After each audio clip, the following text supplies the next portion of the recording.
Hi friends, welcome to PAN support channel. PAN సపోర్ట్లో document upload process అనేది change అయింది. ఆ ప్రాసెస్ ఎలా చేయాలో ఈ వీడియోలో తెలుసుకుందాం. ఎండింగ్లో వన్ అప్లికేషన్ ఉంది కదా, వన్ పైన క్లిక్ చేశాను. ఇక్కడ అప్లికేషన్ ప్రాసెస్ అంతా కూడా సేమ్ ఉంటుందండి. ఇంతకుముందు ఎలా చేశారో సేమ్ అలాగే ఉంటుంది. ప్రీఫిల్డ్ ఫామ్ కూడా ఉంటుంది.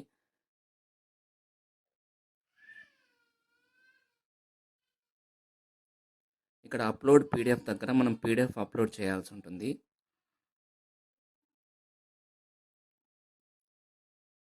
ఇంతకుముందు ఎలాగైతే application front side, back side, Aadhaar card ఒక పీడిఎఫ్లో ఎలాగైతే మనం స్కాన్ చేస్తామో సేమ్ ఆ విధంగానే స్కాన్ చేసి పెట్టుకోవాల్సి ఉంటుంది. ఇక్కడ కొత్తగా మనకు అప్లోడ్ ఫోటో, అప్లోడ్ సైన్ అనే ఆప్షన్ వచ్చిందండి.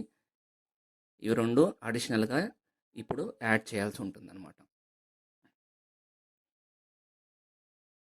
ఆ ఫోటో మరియు సిగ్నేచర్ ఈజీగా క్రాప్ చేయడానికి ప్రతి ఒక్కరి విండోస్ సిస్టంలో స్నిప్పింగ్ టూల్ అని చెప్పి ఉంటుందండి. స్నిప్పింగ్ టూల్ అని సెర్చ్ చేశారంటే ఈ విధంగా న్యూ పైన క్లిక్ చేయండి. న్యూ పైన క్లిక్ చేసినప్పుడు మనకు ఆ ఫోటో ఎక్కడి వరకు కావాలో అక్కడ వరకు క్రాప్ చేసి దాన్ని సేవ్ చేసుకోవచ్చు అనమాట. ఇప్పుడు ఫోటోని క్రాప్ చేసి ఫోటో అని చెప్పి డెస్క్టాప్ మీద సేవ్ చేసుకుంటున్నాను.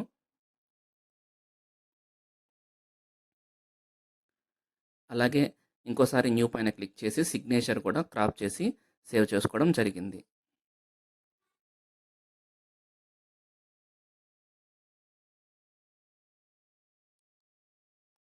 ఇప్పుడు మీరు డెస్క్టాప్ మీద చూడొచ్చు, ఫోటో మరియు సిగ్నేచర్ అనేది సేవ్ అయ్యాయి.